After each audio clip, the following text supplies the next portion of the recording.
Welcome to పూరా local news. నేను మీ ఆదిత్య. ముందుగా బులెటిన్ హెడ్లైన్స్.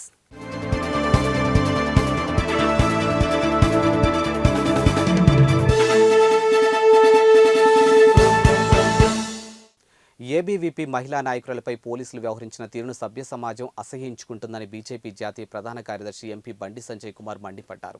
కరీంనగర్ జిల్లా తిమ్మాపూర్ మండలం ఎల్ఎండి కాలనీలో ఆయన మీడియాతో మాట్లాడారు. ఝాన్సీ ప్రజల కోసం నిజాయితీగా శాంతియుతంగా పోరాడుతున్న నాయకురాలని ఆమెను జుట్టు పట్టుకుని స్కూటర్పై బరాబరా ఈడ్చుకుంటూ లాక్కుంటూ పోతారా? ఇంతకంటే హేయమైన చర్య ఉంటుందా అని సభ్య సమాజం అసహ్యించుకుంటుందని మండిపడ్డారు. తక్షణమే సమగ్రమైన న్యాయ విచారణ జరిపి బాధ్యులపై కఠిన చర్యలు తీసుకోవాలని డిమాండ్ చేశారు. నిజాయితీగా కష్టపడి అన్నిటిని భరించి అన్నిటిని తెగించి విద్యారంగ సమస్యల కోసం కొట్టాడుతున్నటువంటి యుద్ధం చేస్తున్నటువంటి ఏకైక విద్యార్థి సంఘం అఖిల భారతీయ విద్యార్థి పరిషత్ దేశవ్యాప్తంగా చేస్తున్నది. దాంతో పాటు తెలంగాణ రాష్ట్రంలో కూడా ఒక శక్తివంతమైన విద్యార్థి సంఘంగా ఈ తెలంగాణ రాష్ట్రంలో విద్యార్థులు ఎదుర్కొన్న సమస్యలను ప్రభుత్వం దృష్టి తీసుకురావడం, ఆ సమస్యల పరిష్కారం కోసం కష్టపడి పనిచేస్తున్నటువంటి కార్యకర్తలైనటువంటి సంస్థ అఖిల భారతీయ విద్యార్థి పరిషత్. కానీ గత ప్రభుత్వం కానీ ఇప్పుడున్న ప్రభుత్వం కానీ అఖిల భారతీయ విద్యార్థి పరిషత్ అంటేనే ఒక ఉగ్రవాద సంస్థగా, ఒక సంఘ విద్రోహ సంస్థగా ఇవాళ చూసే ప్రయత్నం చేస్తున్నారు. అదే దేశం కోసము, ధర్మం కోసం, విద్యారంగ సమస్యలకు పరిష్కారం కోసం పనిచేస్తున్న సంస్థ విద్యార్థి పరిషత్.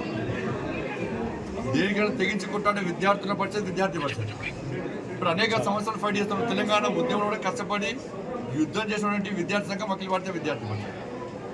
కానీ గత ప్రభుత్వం కూడా విద్యార్థి పరిషత్ కార్యకర్తల మీద విచక్షణారహితంగా పోలీసులతో దాడులు చేయించడము, బీఆర్ఎస్ పార్టీ కార్యకర్తలు దాడులు చేయడము, అక్రమంగా నిర్బంధించడము, నాన్ అవైలబుల్ కేసు పెట్టడము, కాలు చేతులను విరగొట్టడం గత ప్రభుత్వం చేసింది. కనీసం ఈ ప్రభుత్వం మారుతుందా, పద్ధతి మార్చుకుంటుందా అంటే నిన్న రాజేంద్రనగర్, హైదరాబాద్ రాజేంద్రనగర్లో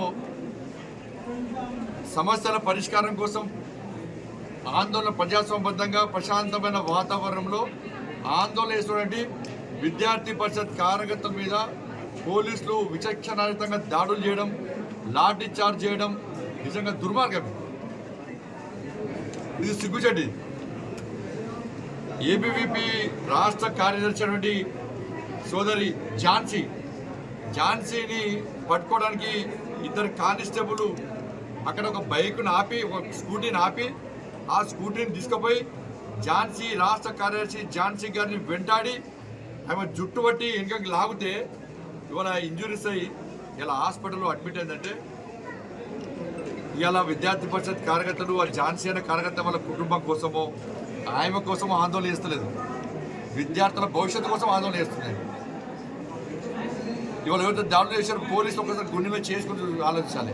మీ పిల్లల భవిష్యత్తు కోసం కొట్టాడుతుంది ఝాన్సీ అనే కార్యకర్త, విద్యార్థి పరిషత్ కార్యకర్త. వాళ్ళు జుట్టు పట్టి లాగి అంత మూర్ఖంగా టీవీలు చూస్తున్నట్టు బట్టి వాళ్ళ మీడియా అంతా చూపెట్టింది. వాళ్ళ సభ్య సమాజం తలదించుకుంటుంది వాళ్ళ దారుణ సంఘటన విషయం. మానవత్వం ప్రతి వ్యక్తి కూడా అరే పాపం అమ్మాయిని జుట్టు పట్టి కిందికేసి కొడతారా? థ్యాంక్స్ ఫర్ వాచింగ్ పూరా local news, your choice for local voice. ఇవి వాల్టి బులెటిన్ అప్డేట్స్. మరో బులెటిన్తో మళ్ళీ కలుద్దాం. అంతవరకు సెలవు, నమస్కారం. పూరా లోకల్ మీకోసం మా ఛానల్.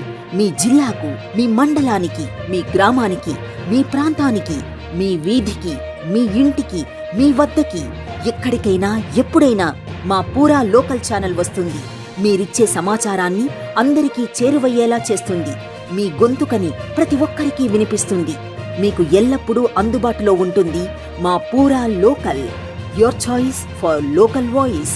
పూరా లోకల్.